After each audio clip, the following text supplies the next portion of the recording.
পরীক্ষায় পাশ করার পর আমি খড়খড়িয়া শহীদ গোলাম মোস্তফা উচ্চ বিদ্যালয়ে ভর্তি হইলাম। কিছুদিন কাটতে লাগলো, কিন্তু আমি গণিতে খারাপ করতে লাগলাম। ষষ্ঠ শ্রেণী থেকে কোনোভাবে সপ্তম শ্রেণীতে উঠলাম। সপ্তম শ্রেণীর মাঝে করে না সংক্রমণ দেখা দেওয়া স্কুল বন্ধ হয়ে গেল।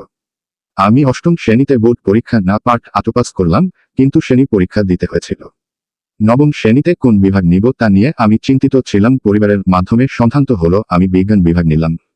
একদিন আমি বুঝতে পারলাম পড়ালেখায়, তাই পড়ালেখায় মনোযোগী হইলাম। তারপর এসএসসি পরীক্ষা দিলাম। সবাই প্রত্যাশা ছিল আমি একটা ভালো রেজাল্ট করব।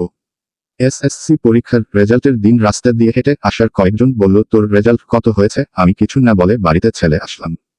আমি খুব হতাশ। পরে কলেজ ভর্তি আবেদন করলাম। আমার সিলেকশন সরকারি আদর্শ কলেজ, জিনাগাতি, শেরপুর। তোমার কি ভাবছি কি আমি হতাশ থাকবো?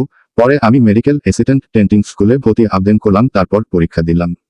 আমি প্রথম মেরিটে চান্স পেলাম না। আমি ওএনটি থেকে সরকারি ইনস্টিটিউট টাঙ্গাইলে চান্স পাই এবং ভর্তি হয়।